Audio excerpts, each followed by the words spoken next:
Dan Bapak cari anak sulung. Tradisi yang kedua, setelah buku tamu, gereja menyatakan mengapa pengantin perempuan harus pakai cadar. Maaf, dalam hukum gereja, kalau pengantin perempuan sudah tidak perawan, maka cadar nggak boleh dipakai. Itu menandakan bahwa mereka sudah melakukan hal yang salah. Gereja menyatakan dengan cadar ini menunjukkan bahwa pengantin perempuan masih gadis. Hebat sekali hukum itu. Ini bukan masalah kuno atau tidak, tapi karena Tuhan cari anak-anak sulung sudah. Setelah anak pertama lahir, anak sulung lahir, silakan. Mau dijaga, mau tunggu berapa lama, nggak apa. Inilah Tuhan yang luar biasa. Saya kembali ke Maleakhi 2. Jadi harus sangat hormat kepada pernikahan. Maleakhi 2 ayat yang jadi jagalah dirimu suami, dan janganlah suami tidak setia terhadap istri dari masa mudanya. Ayat 16 ini ada syarat. Sebab aku membenci perceraian. Firman Yahweh Tuhan. Benci perceraian, gak main-main. Lalu bagaimana kalau ada masalah? Anak-anak muda, saudara belum menikah, belajarlah dalam segala sesuatu melihat yang positif. Setiap kita pasti punya kelemahan, setiap kita pasti punya kesalahan, setiap kita pasti punya kekurangan. Nggak ada manusia sempurna. Jadi yang belum menikah, jangan pernah mimpi cari orang yang sempurna. Maka itu, maaf, jangan marah saya pakai kalimat ini. Kalau ada di antara kita yang hobinya ganti-ganti pacar, sudahlah berhenti. Mau cari berapa banyak, tetap akan ketemu kekurangan dan kelemahan. Tetapkan yang satu dari Tuhan, nanti semuanya akan jadi indah. Saya akan berikan contoh ini. Mengapa perusahaan-perusahaan terkenal di dunia itu berani memberi garansi, memberi servis yang sangat indah.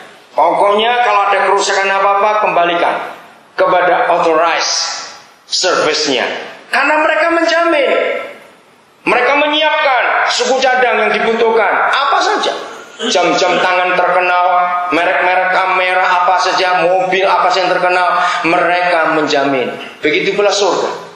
Maka itu kalau ada di antara undangan yang berbahagia hadir hari ini, ternyata rumah tangga saudara lagi goyang, jangan bawa kemana-mana. Sama seperti contoh begini, kalau saudara punya jam tangan merek Rolex asli, bukan yang buatan Bekasi, kalau rusak jangan dibawa ke tukang jam pinggir jalan, malah rusak. Bawalah ke authorized service-nya, akan dijamin. Nah begitu pula kalau ada apa-apa di pernikahan kita, saudara, jangan tanya tetangga, jangan tanya teman. Biasanya kalau kita ketemu teman-teman kita, ini biasanya laki-laki nih kalau ngomong, duduk sama-sama cerita tentang istrinya, maka seringkali kita cuma ngomong enteng, secara umumin. Kalau gua sih gua tinggal aja, jadi lagi banyak perempuan lain kok. Maaf, gampang aja nasihat seperti itu.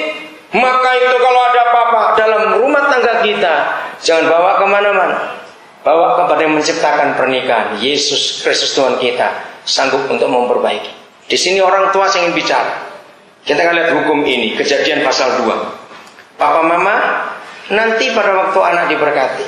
Dan kebetulan dari dua keluarga besar ini, saudara, mereka baru menikahkan anak yang pertama. Nggak sengaja, Willy 2 saudara laki-laki, Felicia 2 saudara perempuan, dua-dua. Dan luar biasa, mereka ketemu sebagai anak-anak pertama. Nah, karena papa mama baru nikahkan anak yang pertama, dengarkan firman ini papa mama. Nanti waktu pemberkatan, anak-anak berlutut, papa mama ada di belakang mereka. Untuk apa? Maaf, hari ini papa mama terakhir bertanggung jawab untuk mereka. Terakhir. Setelah nanti mereka jadi suami istri, papa mama lepas. Ini hukumnya.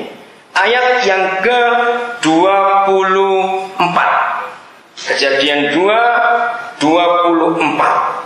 Sebab itu seorang laki-laki akan meninggalkan ayahnya dan ibunya dan bersatu dengan istrinya sehingga keduanya menjadi satu daging. Kenapa Papa Mama? Kalau kita lihat firman ini, saudara, firman ini aneh sekali. Untuk apa Yahweh berfirman kepada Adam dan Hawa tentang orang tua dan mertua? Bukankah mereka dalam pernikahan pertama yang tidak punya orang tua dan gak punya orang mertua? Berarti firman ini mubazir istilahnya. Untuk apa diucapkan? Tapi inilah kebenaran. Dalam penelitian secara psikologi, kira-kira hampir 60% penyebab retaknya rumah tangga ketika orang tua itu ikut campur di rumah tangga anak. Maka itu papa mama, mulai hari ini lepaskan. Kalau papa mama misalnya dengar sesuatu yang jelek tentang mereka, tidak boleh langsung tanya kepada mereka, cuma berdoa. Begitu pula kalian berdua janji kalau ada apa-apa, pasti akan ada apa-apa dalam pernikahan kita, karena nggak ada orang yang cocok. Oke? Kalau ada apa-apa, jangan beritahu orang tua tentang masalah berdua. Janji itu. Kenapa? Maaf, bagaimanapun orang tua akan lebih bela anak daripada mantu. Nah ini masalah. Maaf. Janji ya papa mama. Waktu nanti mereka berlutut, papa mama di belakang mereka. Janji. Misalnya suatu hari rumah mereka dicat hitam semuanya, misalnya, tapi nggak mungkin, itu cuma contoh saja. Papa mama nggak boleh komentar, doa saja. Tuhan tolong anak-anak kami, kenapa jadi aneh? Ya itu aja doanya. Tidak boleh nelpon pun tidak. Dalam konseling pranikah, saya selalu mengajar begini, maaf, kalau papa mama memberi sesuatu, entah besar entah kecil jumlah atau bentuknya, saya selalu mereka tanya, Ma, Pak, ini untuk saya atau untuk kami? Itu penting. Kenapa? Seringkali harta akan jadi masalah. Kalau papa mama bilang, ini saya berkata kalau, yang mau menikah dengar ini baik-baik. Kalau papa mama memberi sesuatu, tanya, untuk saya atau untuk kami? Itu beda. Kalau papa mama bilang, enggak, cuma untuk kamu, papa enggak memberi untuk kamu, terima pemberian papa mama, tapi kembalikan. Ma, Pak, saya titip. Kalau saya perlu, saya akan minta. Karena kalau papa mama bilang hanya untuk kamu, akan jadi masalah lagi. Maaf ya papa mama, saya cuma ceritanya padanya. Ini penting. Maka itu ada hukum seperti ini. Saudara, hebat sekali hukum Tuhan ini. Maka itu hukum ini dipakai oleh seluruh dunia. Mengapa semua pernikahan negara terlibat? Kenapa? Aneh. Cuma 2 orang aja kok sampai pemerintah negara dilibatkan dalam surat nikah. Karena semua negara percaya sebuah pernikahan, ini kalau bicara soal negara, adalah pembentukan negara baru. Entah mau pakai sistem politik apa, Perdana Menteri atau kepresidenan perusahaan kalian.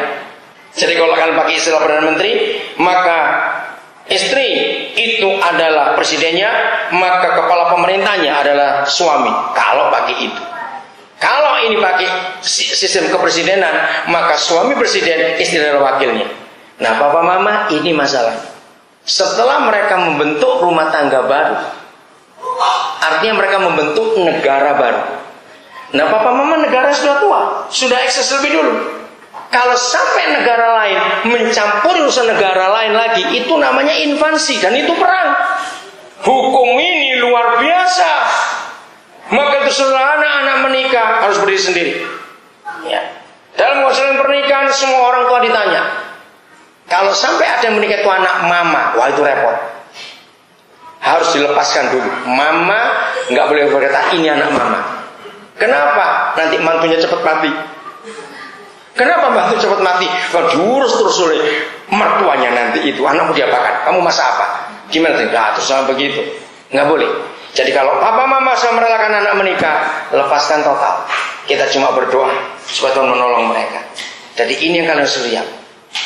Ayat 25 masih ayat pasal yang kedua. Mereka keduanya telanjang, manusia dan istrinya itu, tetapi mereka tidak merasa malu. Ini luar biasa. Sama saudara dengan ayat 24-nya. Untuk apa Papa berfirman tentang ketelanjangan mereka? Sebab semua orang sudah tahu